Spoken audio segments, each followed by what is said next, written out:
নমস্কার। চলুন আজ বানাই একটা মাছের ভিন্ন রকম রেসিপি। নাম পমফ্রেট মাছের ভাপা।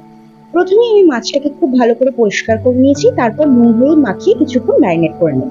তারপর একটা পেস্ট বানাবো। পেস্টের জন্য লাগছে কালো সর্ষে, সাদা সর্ষে, কিছুটা পোস্ত, কাজু বাদাম, সঙ্গে লাগছে স্বাদ মতো কাঁচা লঙ্কা। এটা দিয়ে আমি একটা স্মুথ পেস্ট বানিয়ে নিয়েছি। তারপর নিয়ে নেবো একটা টিফিন বাটি। টিফিন বাটিতে এই পেস্টটার কিছুটা অংশ দিয়ে একটা ইভেন লেয়ার মতো তৈরি করবো। তারপর তাতে দেবো নুন, হলুদ, টক দই। সেগুলো দিয়েও পেস্টটার সঙ্গে খুব ভালো করে মিশিয়ে নেবো। মেশানো হয়ে গেলে আগে থেকে ম্যারিনেট করে রাখা মাছগুলোকে এর মধ্যে দিয়ে দেবো। মাছগুলোকে দিয়ে মশলার সঙ্গে খুব ভালো করে মাখিয়ে নেবো। তারপর এর ওপর থেকে দেবো একটু কাঁচা সর্ষের তেল। আপনারা আপনাদের পছন্দ মতো তেলটা ইউজ করবেন। তারপর আমি কয়েকটা কাঁচা লঙ্কা দিয়ে দিয়েছি। লঙ্কা দিয়ে টিফিন বাটিটাকে ঢেকে একটা কড়াইতে কিছুটা জল গরম করে সেটা টিফিন বাটিটা বসিয়ে দেবো। আমার ভাপাতে সময় লেগেছিল 15 থেকে 20 মিনিট মতো।